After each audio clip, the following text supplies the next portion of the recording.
तो आज वेक्टर का तीसरा क्वेश्चन देखते हैं।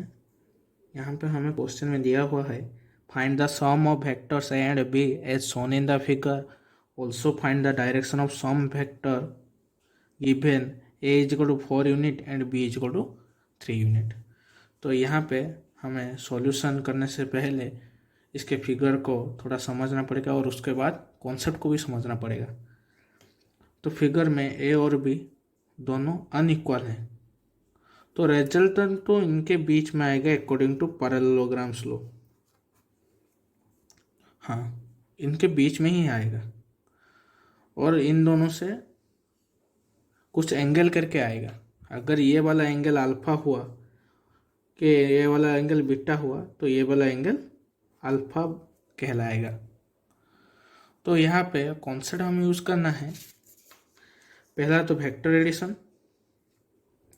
Angle between resultant and any of the vector, और तीसरी बात कंपोनेंट फाइंडिंग। तो पहले हम कंपोनेंट फाइंडिंग को ख़त्म करते हैं, उसके बाद कोई और वाला देखेंगे। अगर हमें ए और बी दिया हुआ हो और उसके बीच में एंगल अल्फा दिया हुआ हो तो हमें ए का दो कंपोनेंट मिलेगा। यहाँ पे कुछ इस तरह ए का कोस कंपोनेंट इस तरफ से आएगा, ए कोस अल्फा, और इसके बिल्कुल परपेंडिकुलर आएगा ए साइन अल्फा। और उसके बाद इस वाले को देखते हैं। यहाँ पे हमें ए का हो या बी का हो, दोनों में से किसी का भी कंपोनेंट निकालने के लिए बोला हुआ हो। चलो मान लेते हैं ए का बोला हुआ हो कि ए का दो कंपोनेंट निकालना हो हमें और उन दोनों के बीच में एंगल थीटा हो। तो जिसके साथ थीटा हो, जिसके साथ थीटा हो उसके साथ कोस एंगल करेगा कुछ इस तरह, और ये उसके साथ आ जाएगा ए कोस थीटा बन के, और इसके जस्ट परपेंडिकुलर कुछ इस तरह आ जाएगा ए साइन अल्फा, ए साइन थीटा। यहाँ पे एंगल थीटा दिया हुआ है तो ए साइन थीटा आ जाएगा। इस तरह से बी का अगर देखें तो बी का और ए के बीच में एंगल बीटा है, तो यहाँ पे आ जाएगा बी कोस बीटा, और इसके परपेंडिकुलर में आ जाएगा B sine beta. I hope ये सब कुछ आपको समझ में आ रहा हो। और उसके बाद angle between resultant and any of the vector. तो एंगल अगर रिजल्टेंट ए के साथ अल्फा एंगल कर रहा हो तो हमें यहाँ पे एंगल बोला हुआ है तो इसका हम टेंजेंट वाला एंगल ही लेंगे। तो हमें तो एंगल ही फाइंड करना है, तो टेंजेंट लेने में थोड़ा सा आसानी होती है। क्योंकि कंपोनेंट फाइंड करने के बाद अल्फा टेंजेंट में इजीली आ जाता है कुछ इस तरह। अगर बी का कंपोनेंट ए के ऊपर देखे, दोनों दोनों के बीच में एंगल थीटा है, तो यहाँ पे आएगा बी कोस थीटा, और यहाँ पे आएगा बी साइन थीटा। जैसे कि हम लोग जानते हैं एक ट्राइंगल में अगर कोई भी एंगल अल्फा दिया हो तो उसके सामने वाले को परपेंडिकुलर बोलते हैं, और जिस पर बना हुआ है सबसे बड़े वाले को हाइपोटेनस बोलते हैं, जिस पर बना हुआ है उसको बेस बोलते हैं। तो टेन अल्फा कुछ इस तरह परपेंडिकुलर बाई बेस में आता है।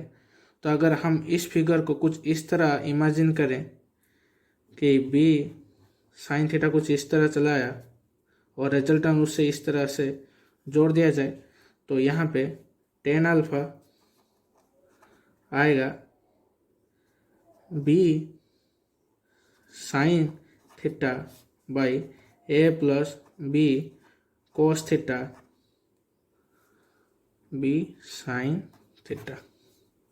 तो इसी तरह से अगर हम ये वाला क्वेश्चन देखें तो यहाँ पे हमें पहले बोला है sum of vector.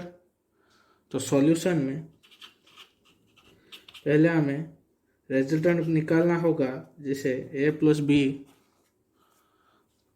A vector plus B vector. तो इसे इस तरह से लिखा जा सकता है A square plus B square plus 2ab cos 60 degree. तो ए का 16, बी का 9 प्लस 2 इंटू ए का 4, बी का 3, और दोनों के बीच में एंगल 60 डिग्री मतलब हाफ का रूट ओवर, तो 25 प्लस 12 कुल 37, 37 का रूट ओवर आ रहा है। उसके बाद बोला हुआ है कि आर वेक्टर का डायरेक्शन ऑफ सम वेक्टर तो यहाँ पे आर वेक्टर कहलाएगा। तो आर वेक्टर का अगर हम देखें angle between R and A let alpha, तो टेन अल्फा कुछ इस तरह आएगा। अगर हम इसे कंपोनेंट निकाल लें तो हमारे पास कुछ इस तरह आएगा, जो बी थीटा है तो बी साइन 60, परपेंडिकुलर निकालेंगे तो इसे बी कोस 60, और ये दोनों परपेंडिकुलर हो गए। तो बी कोस साइन 60 और बी कोस 60, तो टेन अल्फा को हम इस तरह लिख सकते हैं, B sine 60 by A plus B cos 60। तो हमारे पास कुछ ऐसा आएगा कि b को अगर 3 लेते हैं तो साइन 60√3/2 a होगा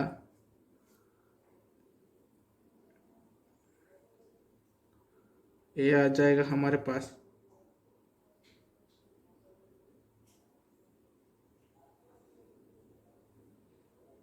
4 प्लस 3 इंटू cos 60 का 1/2। तो एक एंगल का वैल्यू आ जाएगा, और उसके बाद अल्फा को टेन इनवर्स समझ लो x, तो टेन इनवर्स x जो आपका आंसर हो जाएगा। तो वो resultant alpha angle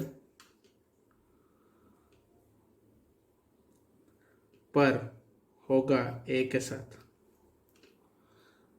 resistant at alpha angle with A vector.